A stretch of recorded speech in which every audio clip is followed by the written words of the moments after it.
we were climbing up the walls, and it was all abandoned rock quarries. So some of the walls were caved in, and we would climb up them. And some of them it's a 90-degree, like Yeah. you're climbing 90 degrees. Some of it slants, but anyways, we were climbing. And this is the first thing that came to mind when you said that.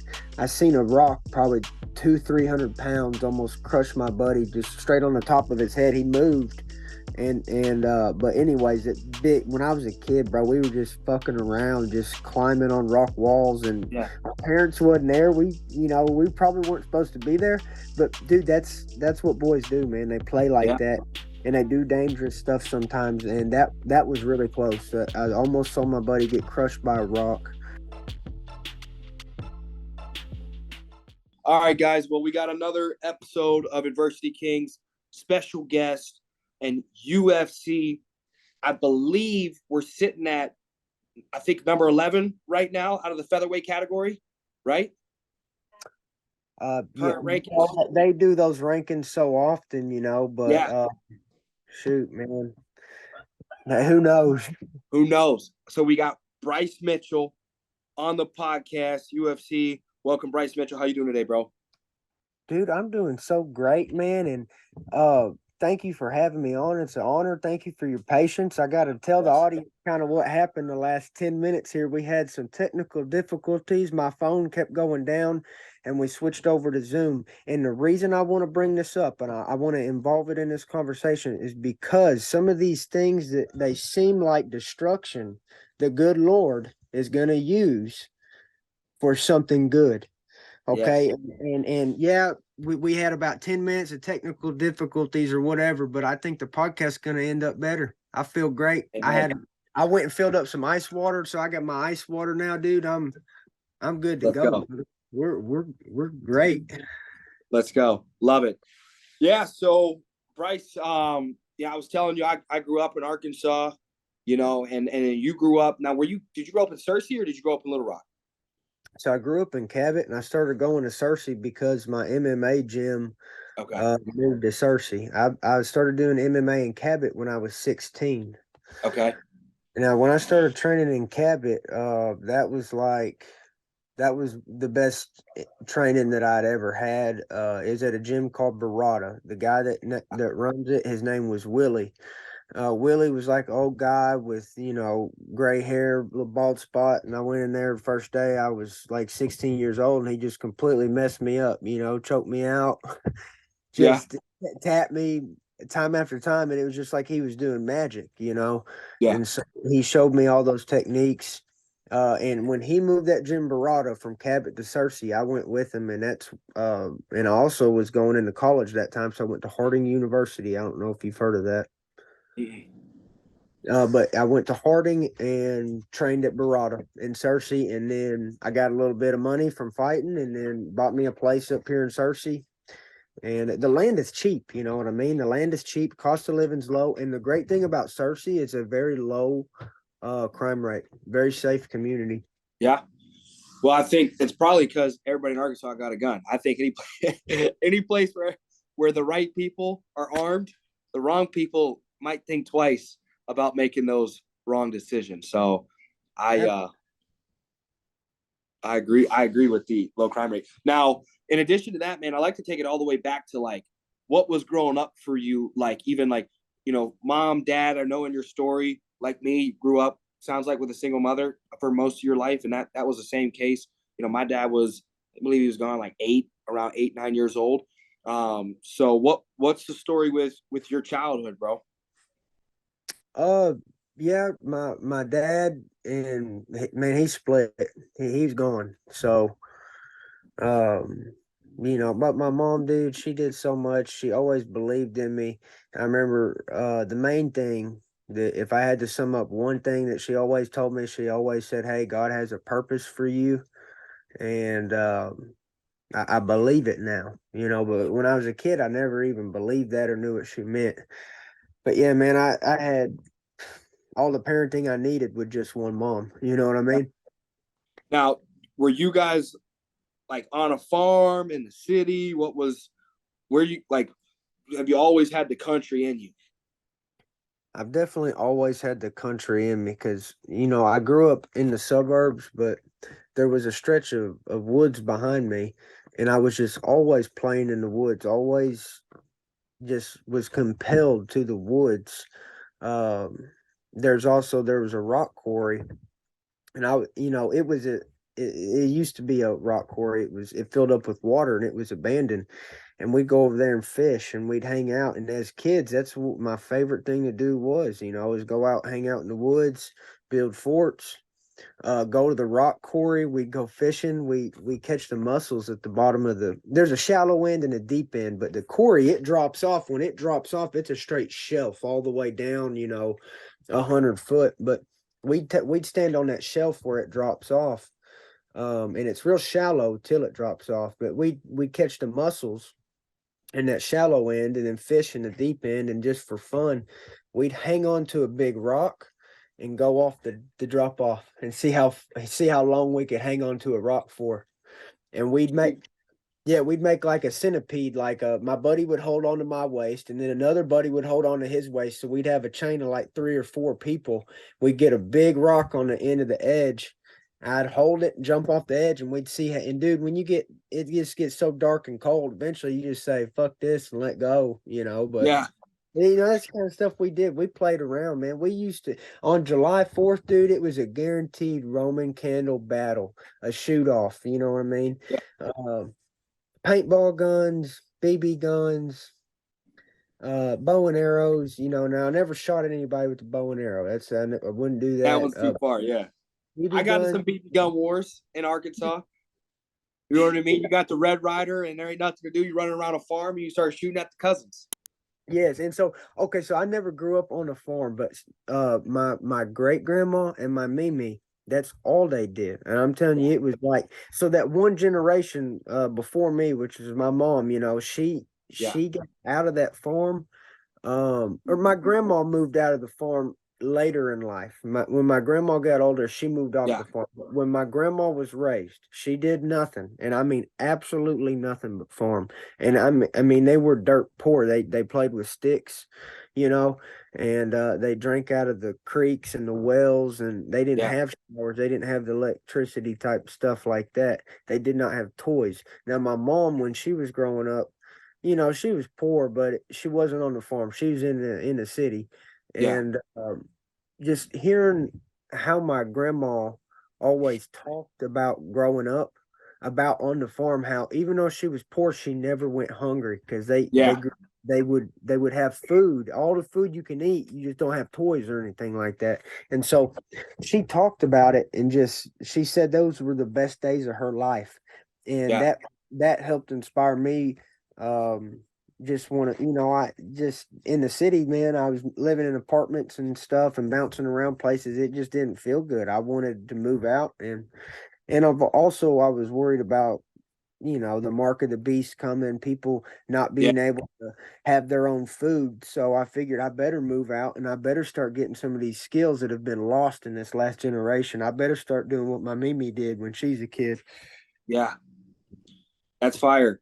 And I'm actually glad you brought that up because I've started to see in the news now they're starting to re-implement more of the cold, or what other people call Yeah. COVID, and what Yeah. we all know, what everybody with common sense and a brain knows is just a cold and the flu. And they're starting to re-implement the mask and shutting down schools, and that just blows my mind. I know that doesn't touch Arkansas. There's no way that touches Arkansas. I can't imagine that people are going to comply. Even the ones that did prior to, they got to realize like, there's no way I'm gonna be complying with that. Right, right. I don't know. I just had one of my coaches. I don't want to give, I'm not his name or nothing, but one of my coaches, really close friends, he just got he says he's got the Rona. So whatever is going on, there very potentially could be something going on, and it could be manufactured by people, like some Yes. virus created in a lab, Yeah. designed designed to hurt people, you know, Yeah. at the biological weapon that got out. I don't know what we're up against, but yeah, I don't believe the lockdowns are the answer. That's just taking people's freedom. If people Yeah. should have the choice to go wherever the fuck they want to go, you know, Yeah. you even yeah, I agree with you. The lockdowns, they ain't coming back. The people won't tolerate it. But as far as what's going on, and I do know one person very close. He's sick. I don't know what he has, and I hope to God that it is just normal flu, and they're calling it this and that. But man, some Yeah. of this, he also got it the first time, and he said the first time, he said the symptoms were just unbearable, dude. He said it's the worst headache he'd ever had. He said, and he told me he ain't a scientist. He don't do any research on this shit. He said that was man made because he said I've never been in pain like that. He said Yeah. they're designing this virus to kill people, and so some people are reacting and getting sick in ways they've never got sick before. And honestly, dude, I don't know what the fuck's going on other than it's evil, and they're using it to control, and I believe it was made by humans in a lab. I'm glad you said that because I saw a news article that said a week prior to Maui catching on fire, a couple $100 million was sent additionally over to Ukraine.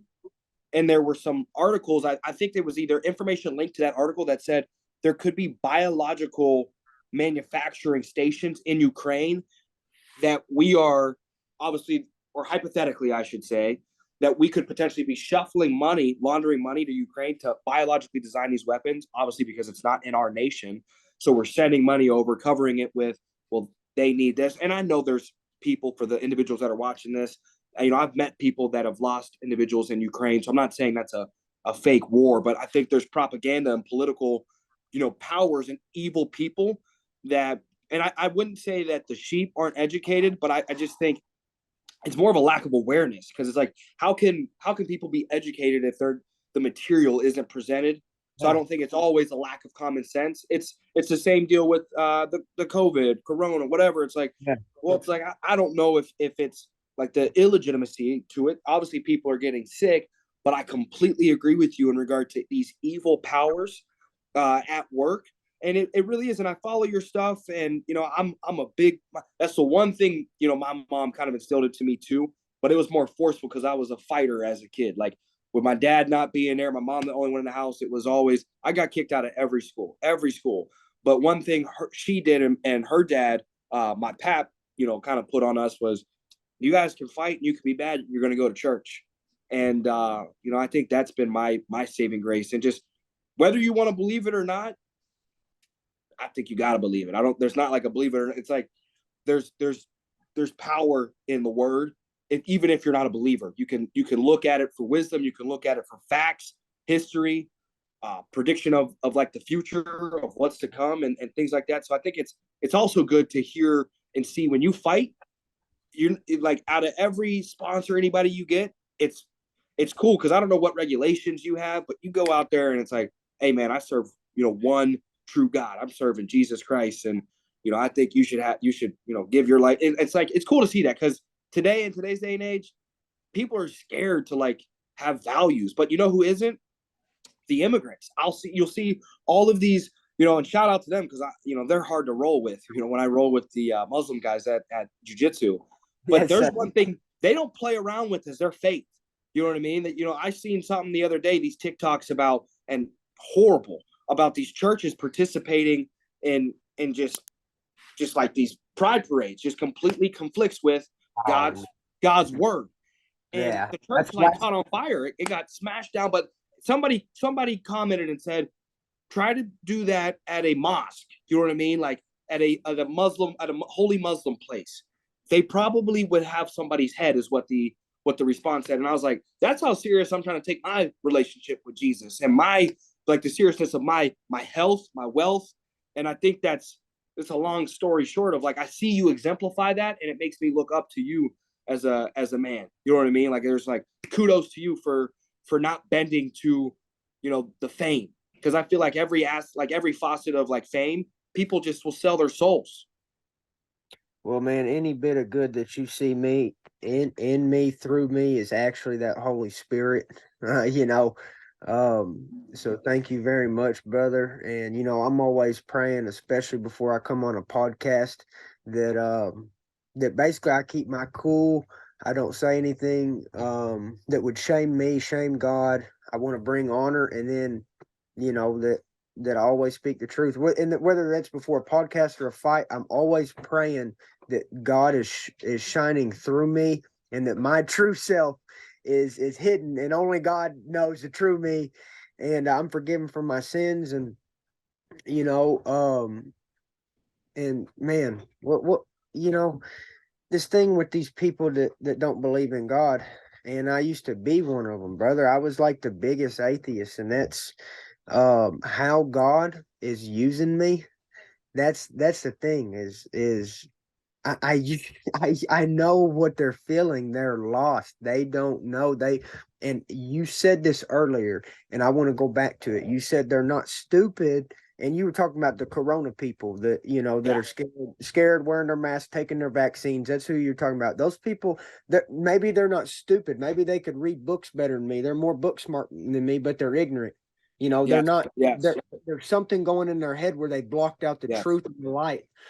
And the same with an atheist is like they're not stupid, they're lost, they're ignorant, they don't want to know the truth, because if you wanted to know the truth, you would dig in that Bible like your life depended on it. If you wanted to know the truth, you would get in that Bible and you would see that 1900 years ago John said an army of 200 million is coming from the east when the Euphrates River dries. You would look and say, hey, the Euphrates River is dry today.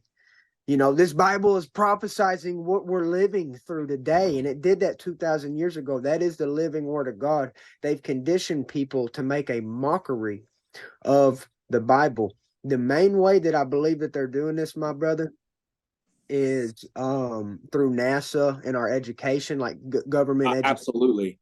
Yeah, and they're making people think that we live on a spinning ball and we came from the Big Bang and we came from monkeys. And I'm here Yeah. to preach the gospel of Genesis. I'm here to tell you that when and I'm confident, let me tell you this, when the news breaks that the earth is flat and it is fixed in a firmament above, when that news breaks and people understand it to the degree that I understand it, because I've done my research, when that news is accepted as a scientific fact, you're going to have so many people repent. You're going to have so many people turn to Christ and say, wow, this earth was made to inhabit us. The sun and the moon circle us. We don't circle the sun and the moon. The sun and the moon circle us. There's a dome, a firmament above us. Just like Genesis said, we don't come from monkeys. We were made in the image of God, not in the image of monkeys. And that stuff is coming. I believe that time is coming. And but who knows how long it's going to take? The truth has been suppressed so long, and this evil, man, it's there. All this evil is smart. Yeah. Absolutely. Yeah. Absolutely, man. So, listeners out there, don't, listen to your conscience, listen to your gut, because I feel like your gut don't lie. I think the gut's the smartest thing you got in there next to your brain, and I bet your gut's telling you right now, like, man, what are these two talking about? What's this gentleman talking about? One's got a crazy country accent, the other one got a suit on and a hat on. It's like, listen, don't worry about appearances and things like that. At the end of the day, all the money, all the physical, none of that, it don't matter. You know what I mean? There's gonna come a time where you take your last breath, and I think there's no better. We spent the first 30 minutes pretty much talking about God here. You know what I mean? That wasn't even where I was headed with this. Yeah, I got a UFC fighter on here. I'm from Little Rock. My ego wants to talk about me and growing up in Little Rock and see where Bryce, what he liked in Little Rock, and then obviously highlight his UFC career, his fighting career, and things like that. But clearly, I feel like God had other intentions. So hopefully this sinks in. And we're not preachers. I'm definitely not a preacher, because you're gonna catch me swearing, smoking cigars, and I'm not the best man out there, but I ain't afraid to represent my But beliefs. but everything we just said, I believe, is true. So And yeah, 1,000%. so I'm confident in that. And so if people don't want to hear it, like I said, that's just them wanting to block out that Holy Spirit. If they don't believe that the Euphrates River is dry, they can Google it. Yeah. If they don't believe an army of 200 million awaits from the east, they can Google it. When John wrote that, the Euphrates was a raging river, and there wasn't 200 million people on the whole planet, let Amen. alone an army of 200 million. The Yeah. Bible prophesied so many things. This little dog went nuts, bro. What the Hey, Frenchie? Lou, calm down. Oh yes, see, he's a guard dog right there. He's actually the Yeah, best guard dog. And here's the thing: is people make fun of that Frenchie for being a guard dog. When I tell people he's the best guard they're dog, nuts. I they're got my not. mom one. Yeah, and the thing is like, look, all that dog's got to do is wake me up. These are the dogs that got my mom. So she's got a blue English, and then that black one's a Frenchie. But Yep. you'd think he's bigger. You'd think he'd be the one that would be like the protector. It's this one that rules the Yeah, house. yeah. Just Same with nuts. him. Yeah, same with him, bro. And they're the best guard dogs because they'll wake you up. You know what I'm saying? Yeah. They have no problem. If your dog is big and scary, but don't wake you up when, like, if you just wake me up and give me 5 seconds to get to my guns, I'll go down guns ablazing with anybody. I got just as good a shot as anybody who wants to come in my front door. We'll shoot it out. Let's But go. if I'm not awake and you get me while I'm sleeping, Yeah. well, I don't have a chance. So that dog, dude, that's my security right there, dude. He hears something, smells something. Dude, I've seen him bark at his own fart, dude. He'll fart too loud and he'll wake up Yeah. like somebody Yeah. broke in. It's like, dude, he just start barking out of nowhere. I bet he's not a good bird dog though, or a good squirrel dog. I don't know if you've gone out squirrel hunting or anything like that, or coon hunting where they point out the birds. I bet he's not good to bring out and do that with. But let's talk about your hunting at all. Like, when did you get into hunting? How'd you? I remember not being able to really hunt well because my mom never wanted to go out and hunt, and there was never a man to kind of take me out there and hunt. So never got above small game. Yeah, brother, and I didn't start till I was 18. I did it when I was a kid. My neighbor took me because, like you said, I didn't have my dad didn't take me. You know what I mean? Yeah. And so one of my neighbors offered to. And when I was a kid, I went out there and I just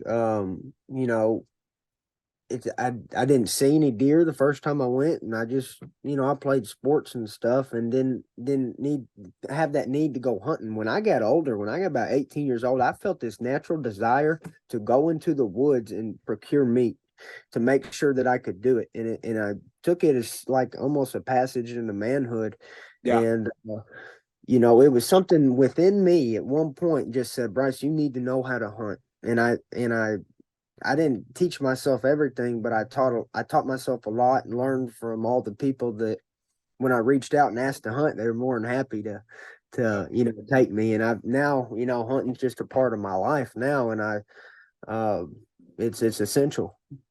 So field dressing, butchering up your meat, you can do it all. You know what I mean? Well, that's the most important part when you're surviving. I mean, well, I won't say that because if you get in the battle, the killing is important, and it's not a coincidence, brother. It is not at all a coincidence that the best sniper in American history was a squirrel hunter from Arkansas. If you think Yeah. that is a coincidence, you are nuts. That hunting that small game, hunting that squirrel in the thicket in Arkansas with the 22. Yeah. Brother, you're talking about you're training yourself to kill. And it doesn't matter what it is. It could be a squirrel. You can replace that squirrel with Viet Cong. It don't matter. What you're Yeah. training yourself to kill. That's what hunting is, and it is an art. Carlos Hathcock is the greatest American sniper of all time. They put him over in Vietnam, and brother, it's incredible that Yeah. Carlos Hathcock story. But I know that's something you'll appreciate. Arkansas boy like me. Absolutely. I I thought look you up were talking about American Sniper. I thought, was that Chris guy's Kyle. name Chris Kyle? Is Chris he Kyle. Arkansas too or no? Man, I'm gonna look that up real quick. he might be from Texas. Am I just making that up out of my messed up memory? Hey, Is we Chris know he's Kyle? country. Yeah, you know what? He is Texas. Okay, Odessa, Texas. okay. I thought Chris Kyle was from Texas. Now, who is regarded as the most prolific American military sniper of all time by most individuals that I've talked to, including myself because I'm biased, just like I would everybody be else. too. I am now too. It's Carlos Hathcock, and what he did for sniping was revolutionary. I mean, he changed the game with sniping. 50 cals weren't a sniper till Carlos Hathcock came along. I'm seeing it 50, right now. 50 Yep, cal, born in Little Rock, Arkansas. yeah, yeah, and he grew up in Wynn. May 20th, 1942 in Little Rock. Uh huh. And so he was who made the 50 cal sniper. It used to be Wow. mounted on the back of vehicle. He put a scope on it and got the first confirmed kill at over 1,000 yards with a. I mean, it was a long when he made that shot in the Viet Cong, over 1,000 yards or somewhat like that with the 50 cal. He had the longest kill shot in the history of the world, recorded history for a long, long time. Now they use guns like that more frequently, so it's possible. But anyways, this guy was on the cutting edge of sniping, brother. We're talking like, man, just legendary. The Carlos Hathcock stories, the things that he did, and the man that he was. And yeah, that's an Arkansas guy. You know, Yeah. hey, let's not forget about Douglas MacArthur.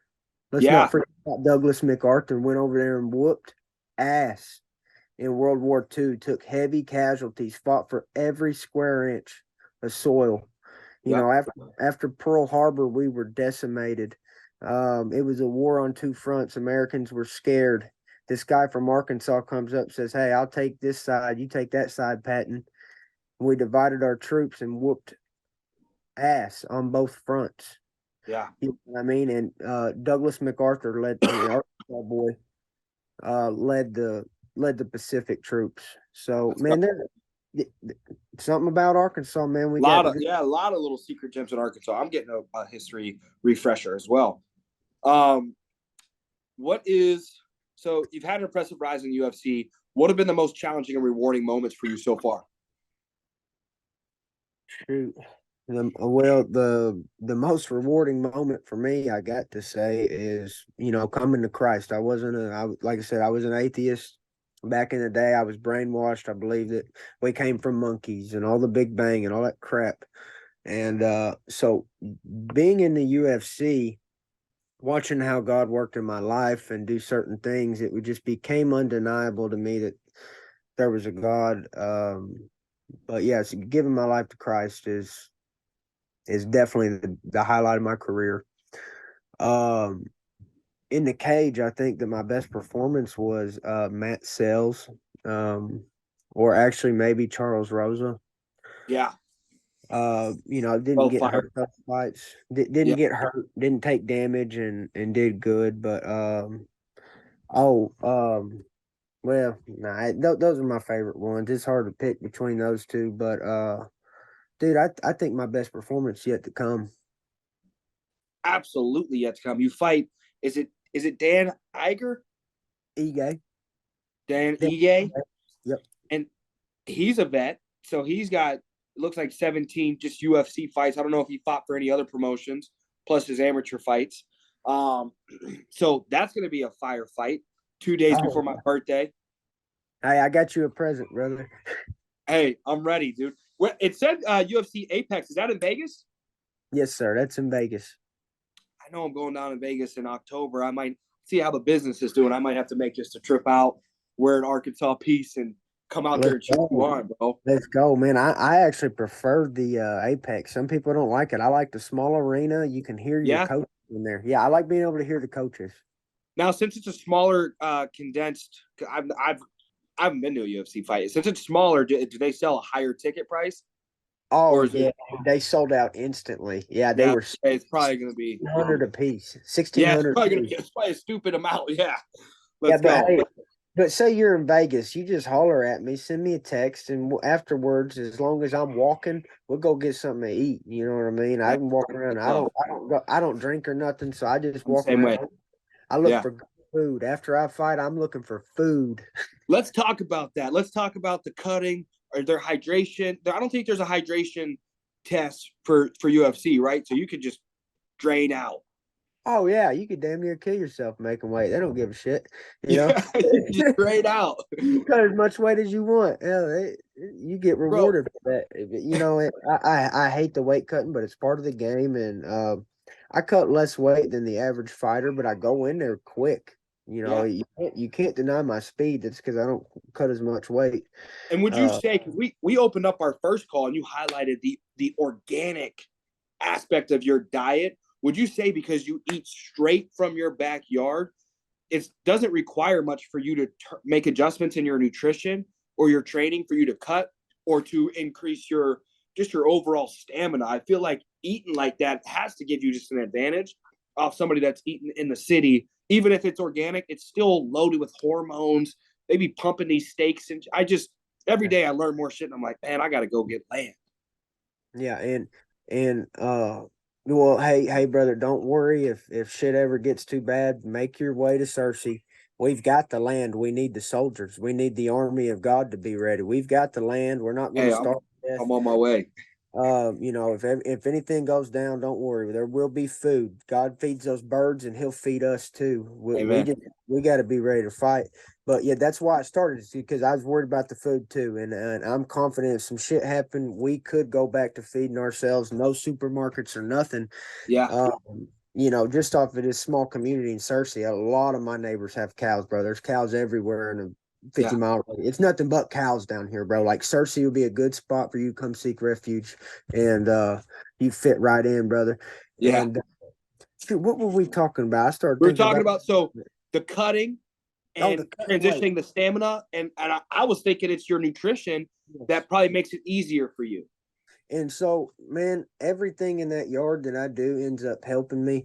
The main things that I grow that helps me the most is garlic and watermelon. Watermelon gives me that energy, that recovery. It goes straight into that bloodstream and gives you that instant energy for training. It's a before, during, or after.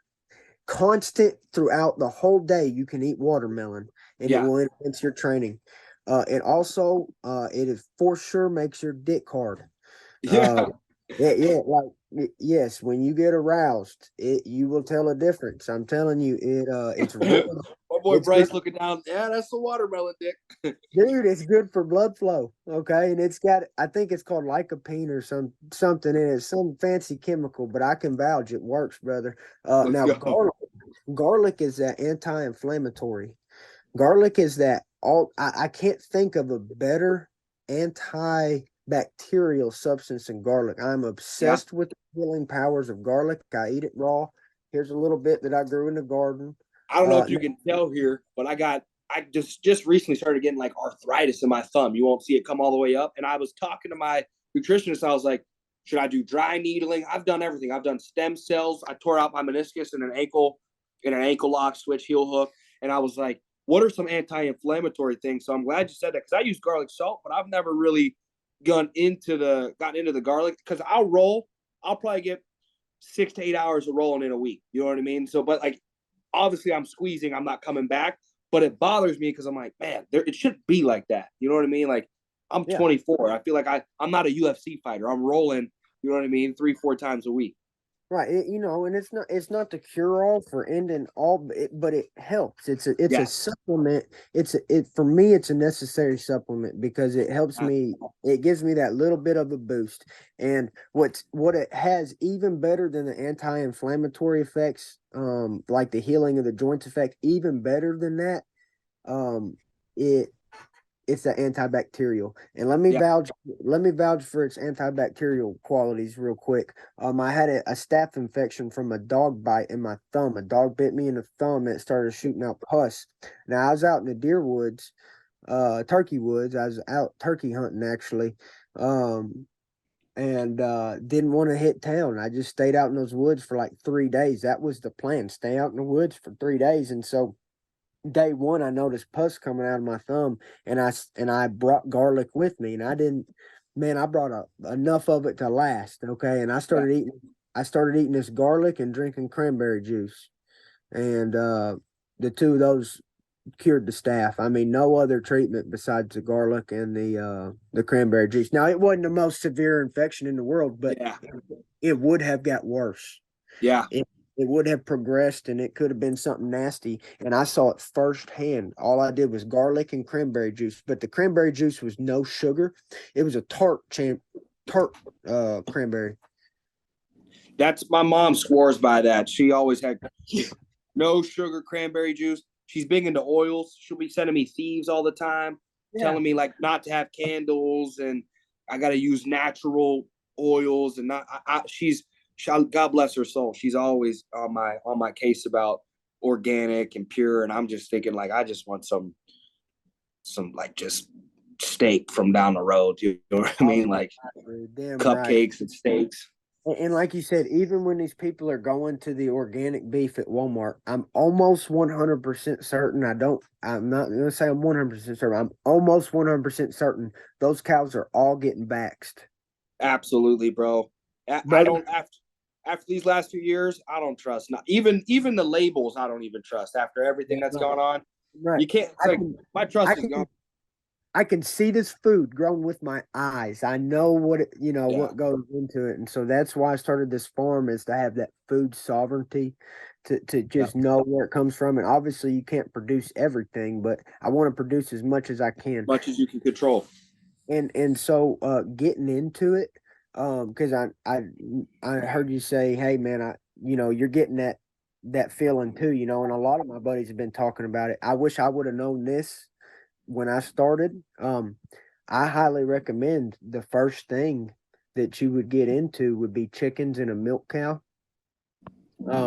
Either two of those would be very beneficial right off the thing with beef, now beef cows are great. I got beef cows. That's all my cattle is beef, but I need a milk cow, and the eggs every day is actually better for me than the steak. If I had to pick between survival situation when I want eggs every day or the steak, I would actually pick the eggs. The chickens are less maintenance, and Yeah, the chickens can eat roadkill.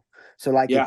if you were surviving, bro, and you didn't have time to herd your cows every day, the chickens they'll stay in there. You just guard the chickens and get eggs every day and really suffice off of that. But anyways, chickens and milk cow, that's a great way to start. And I wish I'd have had a milk cow before I got any beef cows, but I didn't know when I got into it, and I just got a bunch of beef cows, and I still don't have a milk cow. But after this fight, I'm getting a milk cow. It's on my mind. I can't stop thinking about it. I want that raw milk.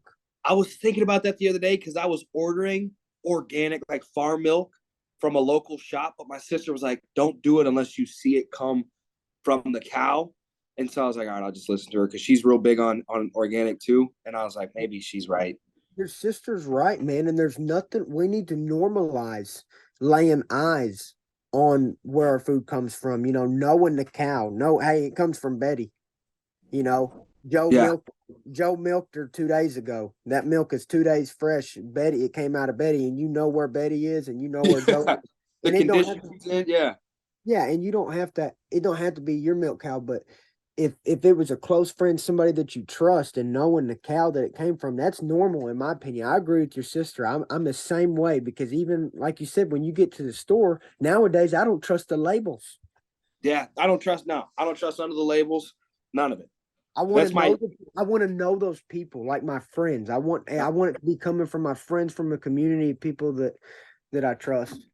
that's my number one goal is a ranch. You know what I mean? I fell in love with. I definitely rekindled the flames of Arkansas by there was a show. I think it was Yellowstone. I've always been a big country movie kind of guy. Tombstone, 310 to Yuma. Those are my like country classics. But like obviously growing up in Arkansas, the old westerns they watched were like black. I don't like those black and white ones. I like the color ones where you can see everything. I like Django Wide Unchained, Earp, like Wide Wide Earp. Wide Earp. Those are my. But like watching that Yellowstone, man, seeing the ranch and like herding the cows and seeing and thinking about you've probably been to a bunch of Arkansas State Fair is phenomenal. You know what I mean? You go out there, you get a big turkey. You ever get some turkey legs out Oh, there? that roasted turkey leg, yes. Nothing better than that turkey leg, man. No, as far as concessions go, man, the concession stands, they don't got nothing on that turkey leg. I'm with you. If I see the roasted turkey leg, I'm getting a turkey leg Oh roasted. man. My favorite way I've ever had turkey was so I went turkey hunting with Michael Waddell. Okay. It was my first legal turkey hunt. Okay. And it was Michael Waddell, who is like known as one of the best turkey callers that ever of just ever. Okay, and he's out there speaking Turkanese, man. He's speaking to the turkeys and he's calling them in, and it's Yeah. incredible watching them. But anyways, they set me up with this. It was an easy shot, and they made me just feel awesome about it. But it was an easy shot. They did all the work. They called the Pull them turkeys right in, in. and pulled them right in, and so I'm just learning anything I can from them. So How'd they prep them? How'd they cook them? that he took that breast after we cleaned it. He chopped it up, made little nuggets basically out of the breast meat, Okay. and marinated it in pickle juice. Okay. Then breaded it with some flour. I believe he put cornmeal in there too, but I think it's flour and cornmeal and just fried it in the pan. But it was that marinade and pickle juice that just changed my whole life. It's that good. And did you know that Chick-fil-A, that's what they use? That's how they got that Chick-fil-A chicken taste. They Yeah. marinate. Chick-fil-A marinates all its chicken in pickle juice.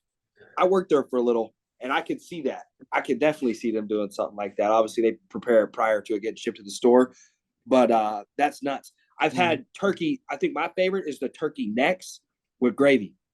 Mm-hmm. The turkey Little necks with gravy. giblet gravy. Yeah, you put turkey neck. Or my mom used to make when my dad would get rabbit or squirrel.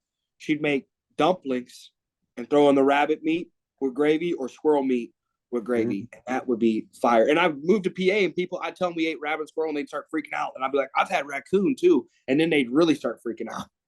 Yeah, bro, that when you make that giblet gravy and then throw that rabbit on top or that squirrel on top, but it's got that giblet gravy, they complement each other. Cause you know that game meat, that squirrel meat, that rabbit meat, it's a dry meat. It's Yeah, very hard, it's but got to be gravy.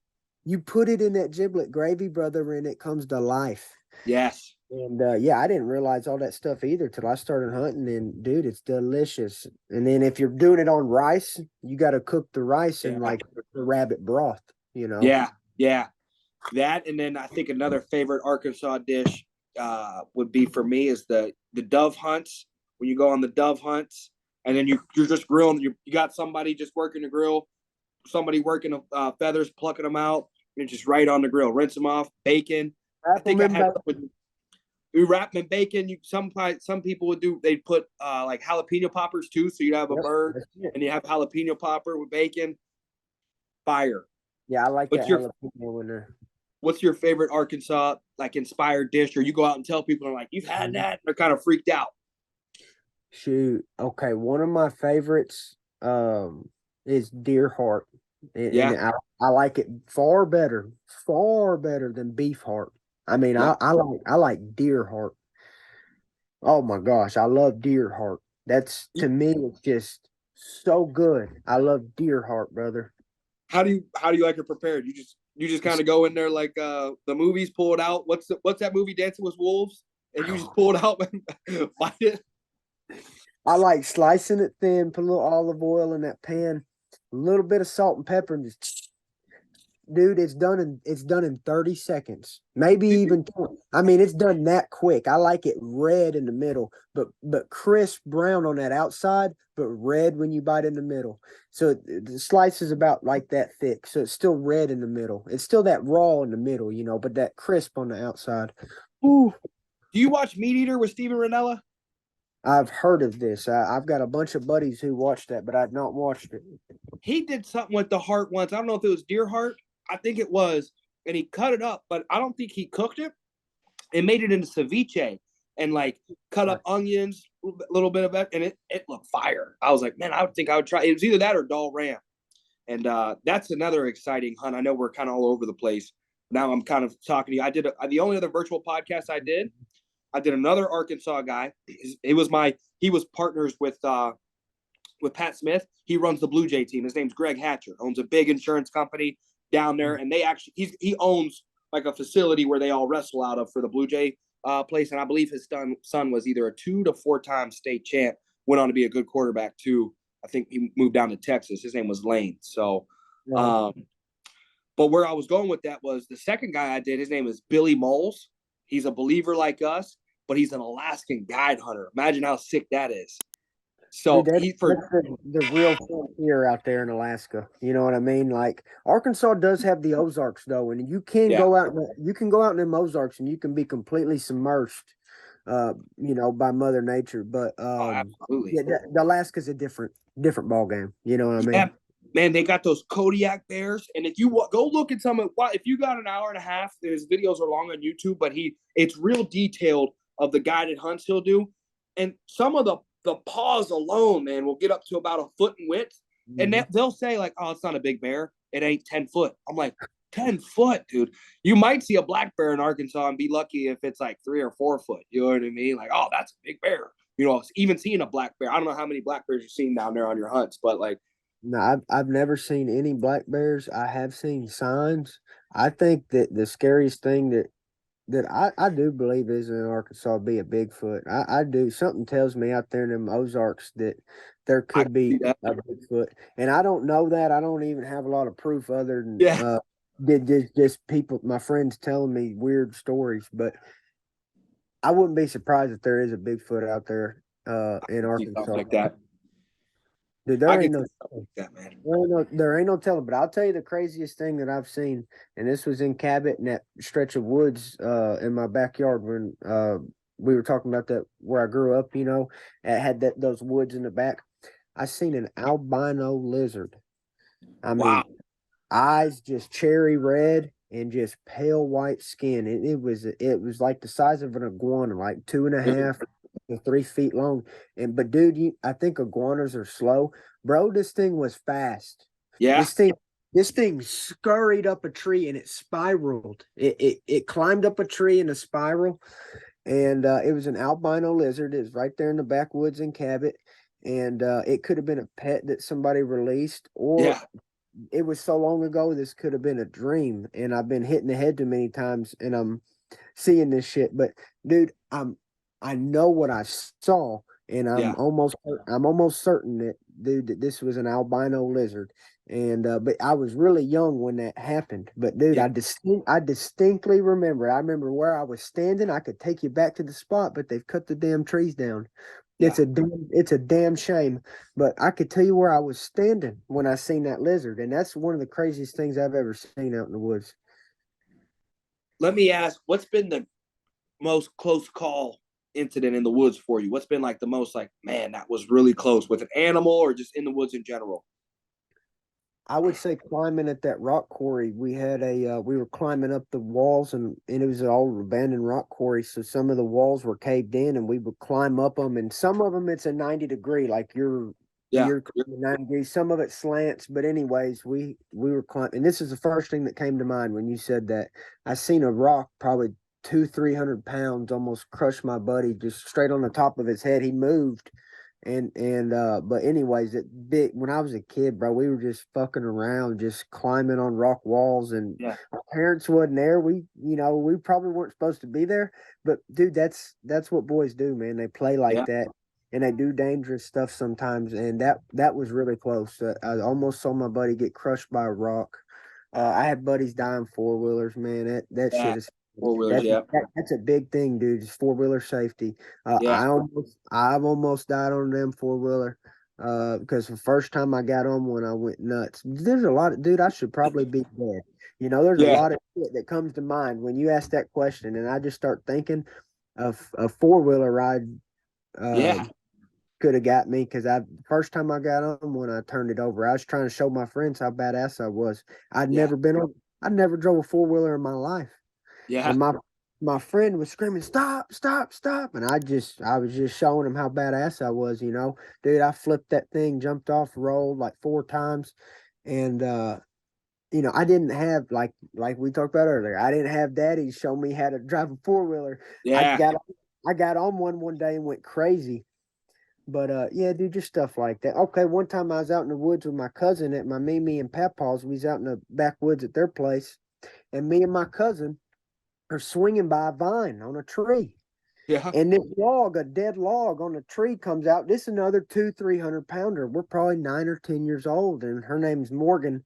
And to this day, when we meet up on Christmas and all this family events, we talk about that. But my cousin almost got crushed by a tree, limb, all yeah. sorts. Dude, it's dangerous out there, but you got to live. You know what I mean? And the good Lord's Absolutely. protected me. Thank God. Absolutely. That's insane, man. So let's kind of jump back around. Who are some of the fighters that you've looked up to and been influenced by? Dude, there's so many. I mean, just so many, dude. I just respect. Is there a GOAT list for you? Like, man, that's the GOAT. One, two. I think in his prime, Nick Diaz was. I'd put Nick Diaz up against anybody in his prime. Nate or Nick? Nick. Nick? In his prime Yeah. when he was really hungry. And yeah, he lost fights, but what I'm saying is nobody ever really dude, he didn't get tired. He never got tired. Yeah.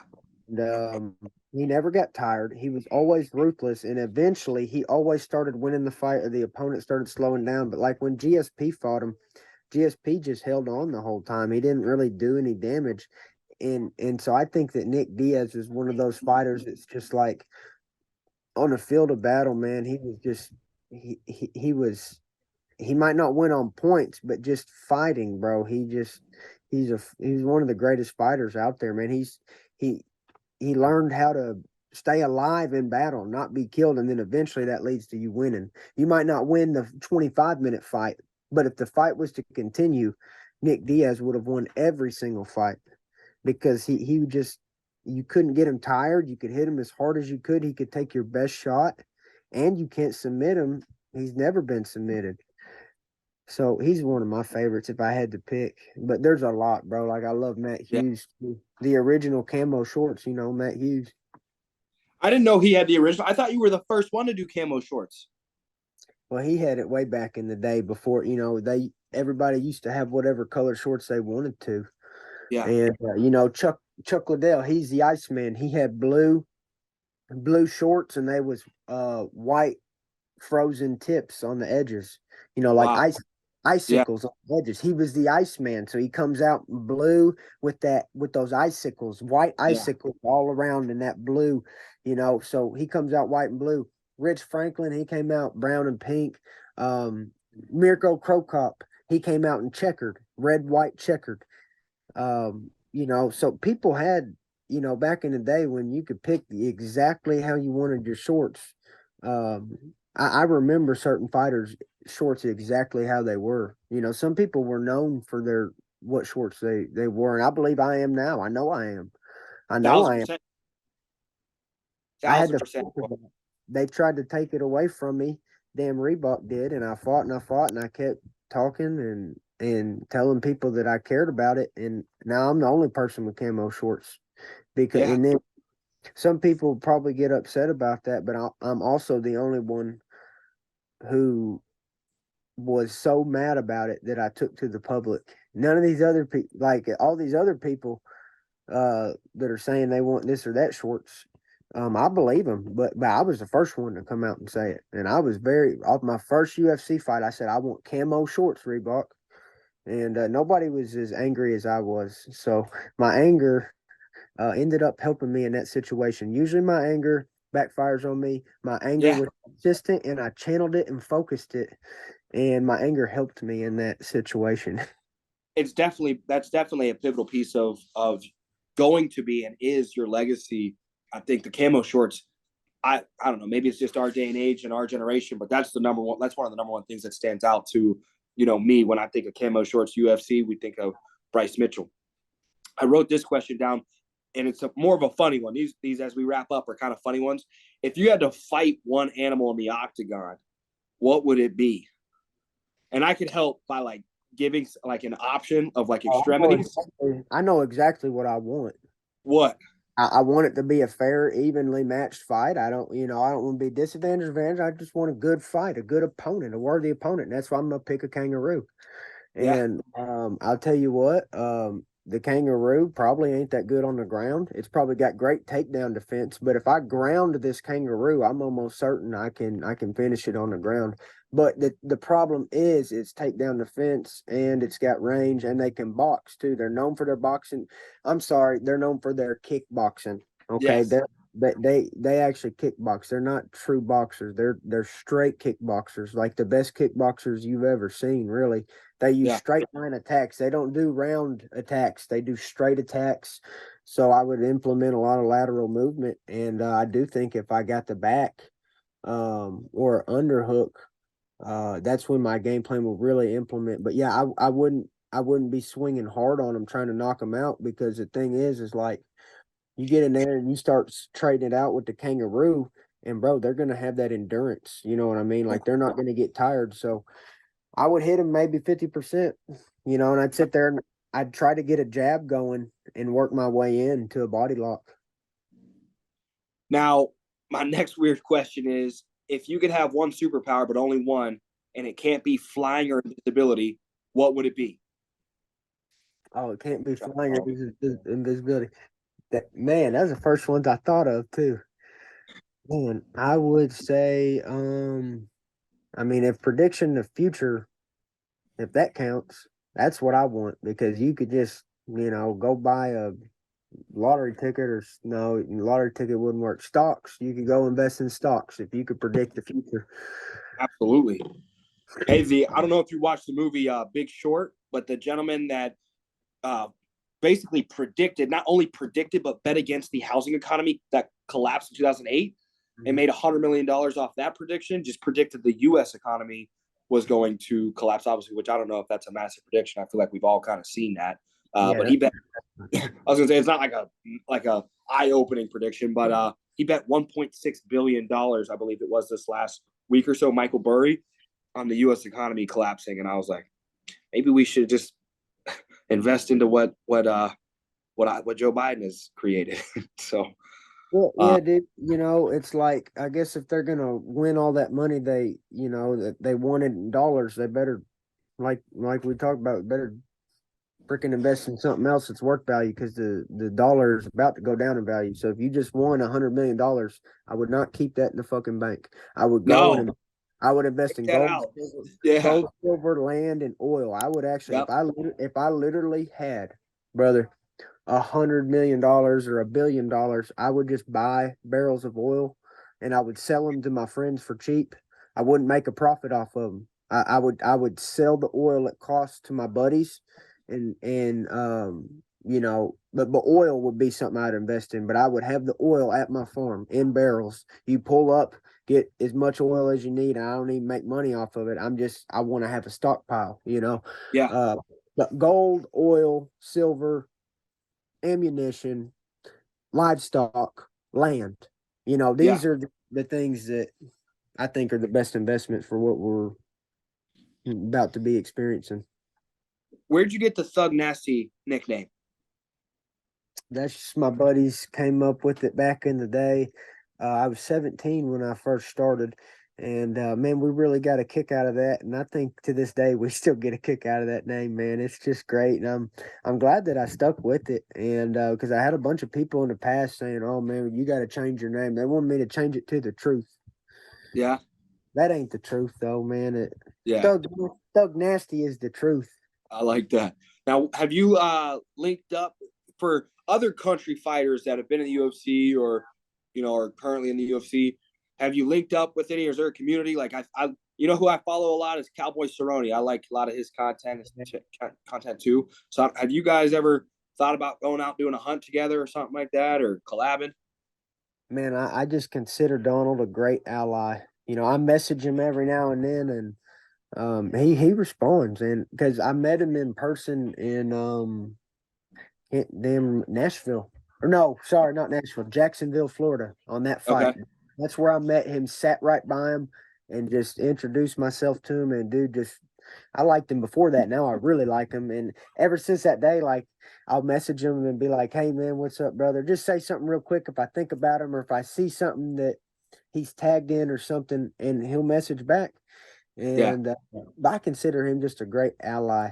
And I would like to go over there to that camp of his. Yes. That facility.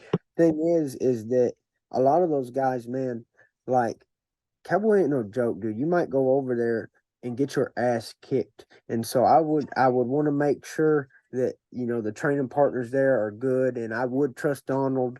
Definitely would trust Donald. But dude, he has some legitimate firepower over there as far as MMA fighters are concerned. So, Yeah. and I know they spar pretty hard. That's how he got as good as he got. So Yeah. he spars hard. So my main concern is if I train with Donald Cerrone, that I leave healthy. Okay. Hey, I went to a wrestling camp. There's a guy that holds a massive wrestling camp, and he's plugged in with all the UFC guys. I don't know if you know his name, but his wrestling camp is called Izzy Style, and so Oh he's yeah, done. Chicago. Yeah. Yeah, I went to his wrestling camp. I went to. He invited me out. I've been trying to get him on the podcast. and shout out Izzy. And he brought me out. He's such a down to earth dude, so down to earth. Brought me out for a Greco day, and it's an hour and a half, hour 45 minutes. I got jujitsu endurance. I can do. We can do a 30-minute round roll. You know what I mean? I'll be cool. I go do this hour and 45 minutes, and it's like you said with the 10 and 12-year-olds, they're like seniors in high school, and I'm like, I'm with the fat kids. They're running laps. I'm throwing up. I'm like, oh, I'm not no bitch. I got to finish my laps, my throw ups outside. I'm looking at them like, I don't remember because I wrestled in Arkansas. It was with Pat. It was like a year and a half. You know what I mean? I was eight to like 9.5. I was young. I was like one of those 10-year-olds. And then I wrestled in Western PA my 8th grade year. So just 1 year up here. So you figure 2-3 years of wrestling. But it was way different. I was a demon in Arkansas with the head toss.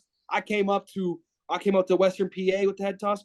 No, sir. You're not head toss. They'll roll through. Oh, no, sir.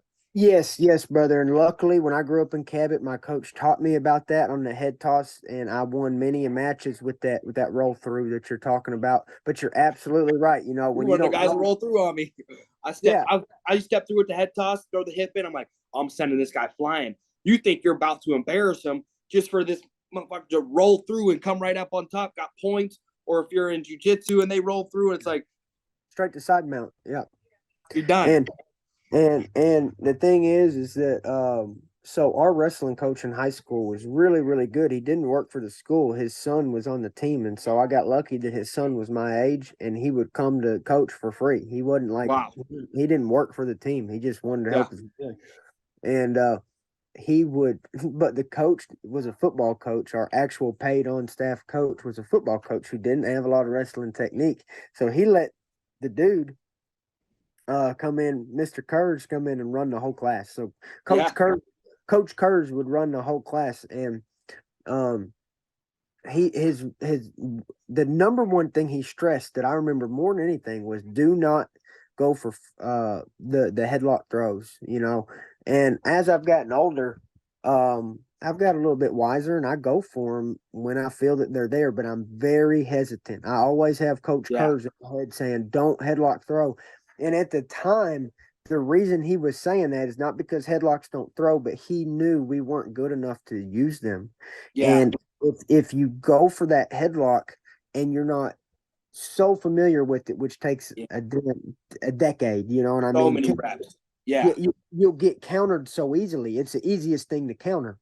And so he took that out of our game.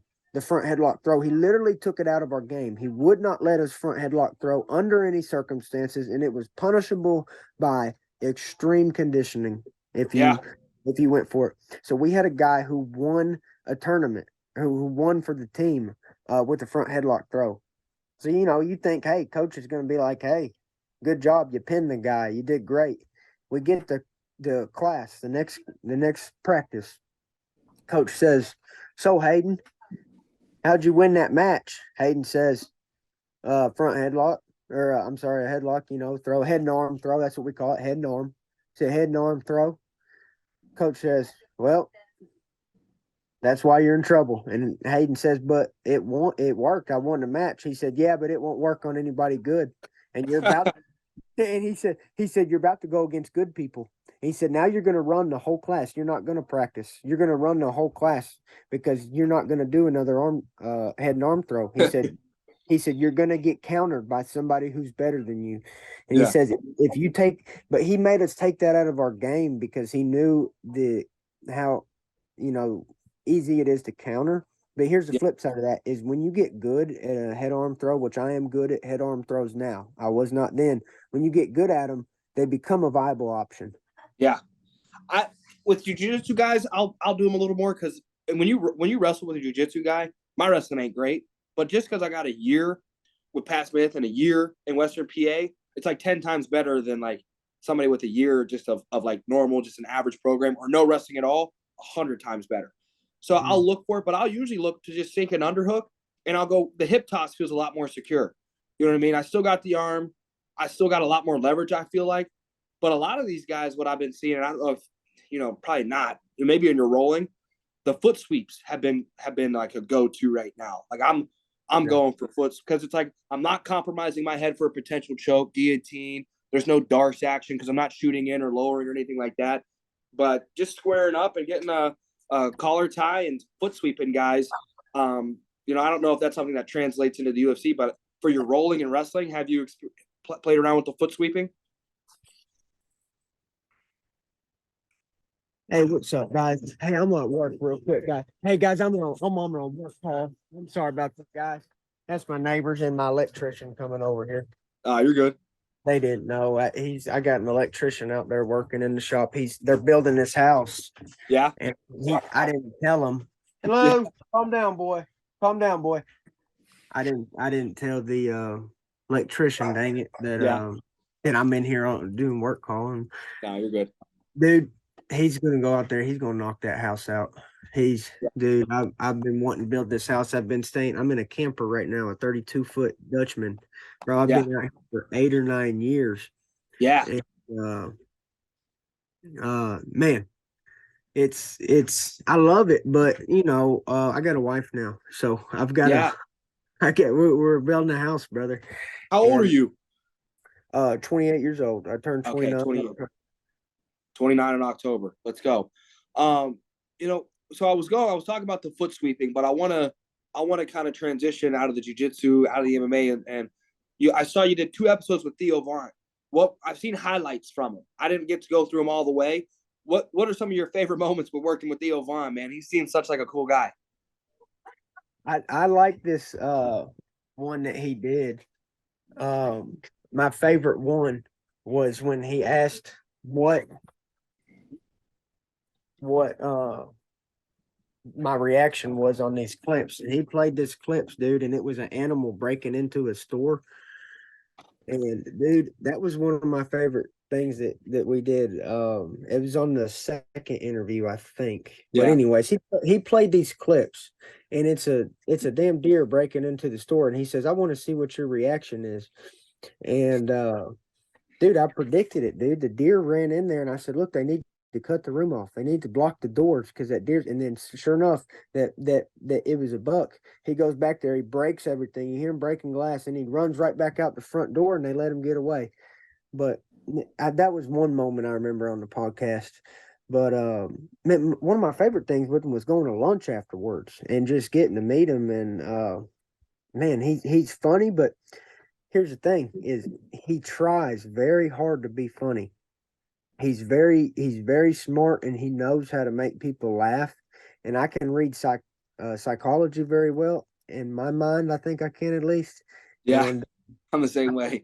I can, yeah, I think I have telekinesis or whatever, but in my mind I see him as a comedic genius. And Yeah. I think he tries to make it appear like it's easy to be funny, but he is trying very hard, and he is very smart, and he is very thought out. And dude, he knows how to be funny. But Yeah. when we went to lunch, he's still funny, but you can tell he it's just a little bit different, he's Yeah, a little more chill. it's just a little bit different, man. He's not thinking as hard, he's Yeah. you can tell he relaxes when he's on that camera, bro. He comes alive, and Yeah. he puts off this energy that's fucking hilarious. But when you're sitting there at lunch with him, it's a more relaxed. And actually, you start, he talked to me about his personal life, and I remember that, and it was just like, man, it was awesome. Yeah. In fact, I'll share with you the sentiment. The main thing I remember about lunch with him was he was like, "Man, sometimes I feel like I'm not, doing enough to serve God." And I said, "Brother, if you're up here and you're being the man that you are, and you're so much as praying and trying to serve the Lord," I said, "you're doing enough." I said, "You've helped me out tremendously just having Yeah. me, out here and." But he's a normal person. He worries about, am I being a good person? And he talks to Yeah. people about stuff like that. And so seeing that side of him, just that 30-minute lunch we had, dude, I love that guy, man. That's my brother. That's awesome. Well, my next question is: when you're not fighting or farming, what's your hobby? What do you like doing? Okay, so we're not fighting, we're not farming. Shoot. Working with wood. I like building stuff with wood. Yeah. Cedar. I love cedar. So like building like furniture. Pole barns, furniture, chests, boxes. Um, I love cedar. Yeah. Cedar, I'm utterly obsessed with cedar. I like the smell of it. I like the touch of it. I like the look of it. I like how when a saw hits it, it just shreds right through it. It's not like oak where you have to fight it. I can take that cedar and I can shave it down and shape it and work with it, and it's lightweight but strong. It's mite resistant, termite resistant. So I love woodwork. That's the first thing that came to mind, besides farming and fighting. Okay. Is the house gonna have some cedar in it? Yes, sir. You bet, brother. So we decided not to do cedar walls. It's just gonna be cedar walls. Like the actual structure I built of the house, the structure I built, like the walls and stuff. I framed it. It's built out of oak and ash. It's a mix of the two, Okay. mainly ash. I prefer working with the ash over the oak. You know, oak is sufficient for like a furniture type thing, because it's that nice hard wood, that dense wood. But dude, after building with ash, or I'm sorry, after building with oak, doing construction with oak, uh, it's not my favorite to work with. It's a hard wood, brother, and it's much easier to build stuff out of ash or cedar. So I really like that cedar wood for any type of woodwork. But you know, there's a place for oak. There's a place for hickory. There's a place for all this other type of wood for willow. You know, there's a place for all that. But my favorite wood of all time is cedar, and I love working with wood. Let's go. And so when I built this house over here, I did all the woodwork, and the walls are going to be cedar. Have you ever heard of a wainscot? Have you ever heard it referred to that? No. It's a waist high trim, and a common wainscot in Arkansas would be like a sheet metal uh bottom, like Okay. waist high is like that barn tin, and then Okay. above that waist high barn tin layer, you have that cedar cedar boards on top of that. And Wow. so that's what I'm gonna do. I'm gonna do a cedar up top with the wainscot out of old barn tin, like restored stuff, but just rusted up. Like it's gonna have that old school looks. So tin on the bottom and cedar up top, and that's only gonna be in the living room and the dining room and the hallway, because the bathroom, there's gonna be a lot of moisture. We're gonna do regular sheetrock. It's very resistant to any type of Yeah. mold and stuff like that. So the bathroom will be sheetrock. The kitchen will be sheetrock. Let's go. My next question is my favorite Arkansas restaurant. If and Nobody's gonna probably believe this, is Waffle House. Every time there's not Waffle Houses anywhere out, like PA don't have Waffle Houses. I'm in Illinois now. They don't got Waffle Houses. So anytime a Waffle House presents itself, I always think about Arkansas Waffle House. What are your thoughts on the Waffle House? I think it's a great place, not only for food but for social activity. I've had a lot of good experiences at Waffle House. I like to get that ham and cheese sandwich with the Yeah, pickles on it, and some hash browns on the side, and a waffle. And dude, I love Waffle House. It's open all the time. love the Not waffle. not the healthiest, but dude, Oh, no. at some point you just gotta live, and Waffle House is cheap and the Yeah, service is good and the people are respectful. love the And people. I've always had good experiences at Waffle House, and I'm sure now that I said that, the next time I'll get in a fight in a damn parking lot or something. But um for now for now I've not had any bad experiences at Waffle House. Yeah. My all right. So Donald Trump, man, he got indicted. He got to Georgia, the notorious picture. He requested it to be pushed back after election. They denied the request. What are your thoughts on that? Well, the whole thing is rigged, and as far as what's going to happen, I don't think anybody knows what's going to happen. But I'm almost certain in this assumption that if Donald Trump does not win, we will lose our world power. The dollar Yeah, could collapse. But we're going to see Russia and China take right over everything. Yeah. The petrodollar will be gone. They're going to crash the dollar so hard if Donald Trump doesn't win. But if Donald Trump does win, there is a chance that actually the dollar stays in circulation, and is he could bring it back to a good, Yeah. I stable would agree. currency. I would But agree with that. it was a rigged election.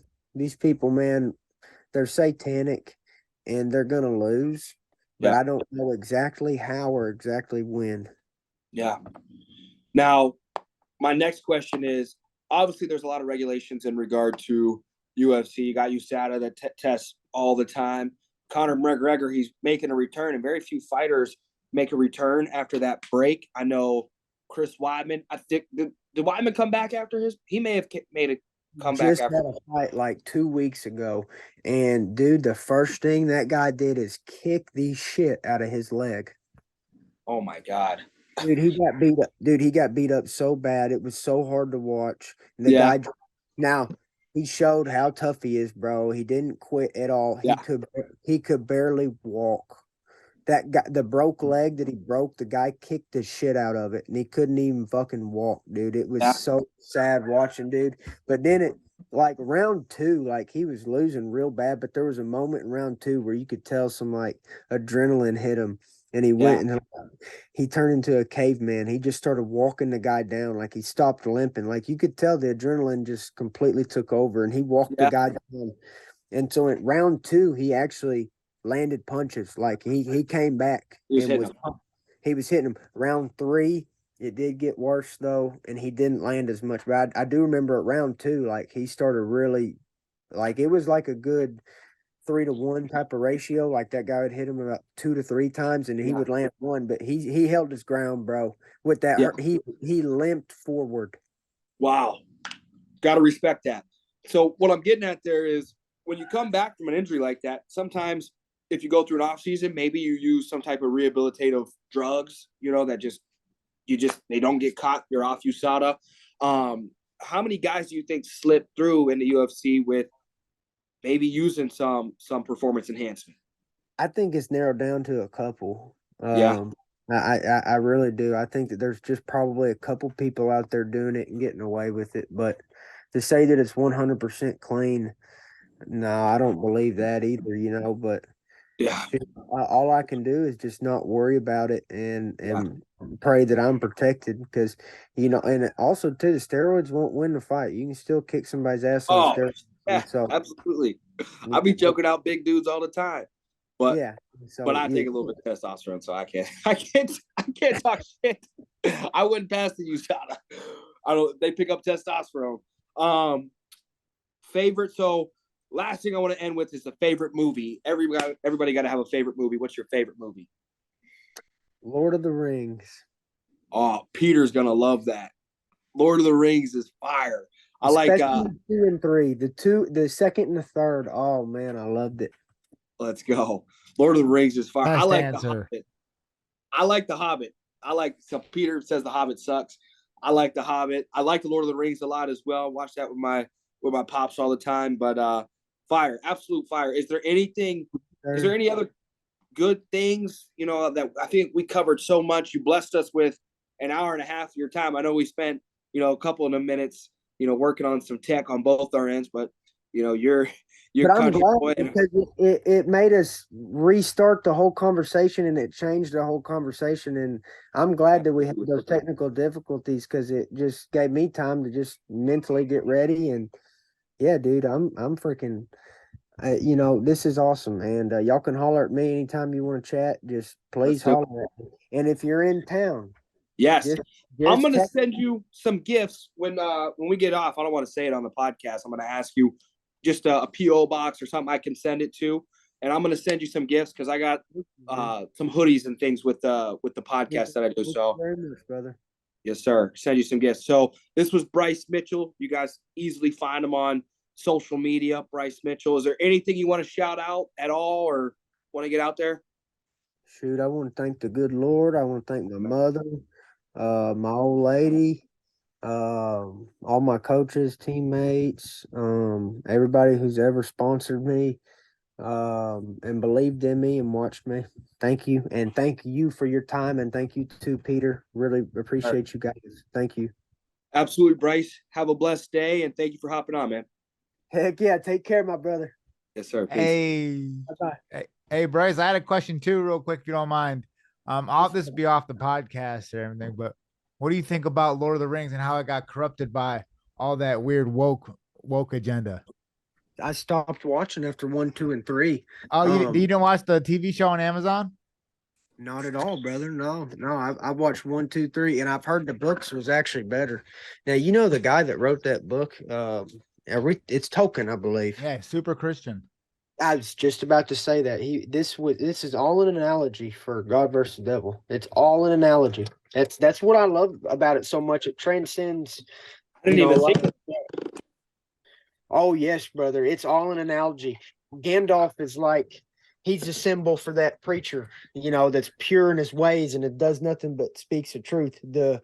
I think the analogy for Frodo, the closest one would be Jesus. Wow. I think Frodo is supposed to symbolize. Now, obviously, Yeah. it's twisted a little bit because Frodo's imperfect, but Yeah. he bears the consequence of the ring to destroy it. And but yeah, dude, these characters, they mean something. They're symbols for the whole book is an analogy for life. It's about spirit, man. That book is infused You with know what the spirit. orcs are supposed to be? I'm just kidding. Demons, dude, they're demons from hell. Oh, the demons for They're, hell. Hey, they're the demons from hell. would you fit a large rash guard? Absolutely, brother. I'll definitely fit. Hey, that's a camo, ain't it? It's camo, and it's got my company logo on it, but it's not gay. It just says AD on it. That's all. Yeah.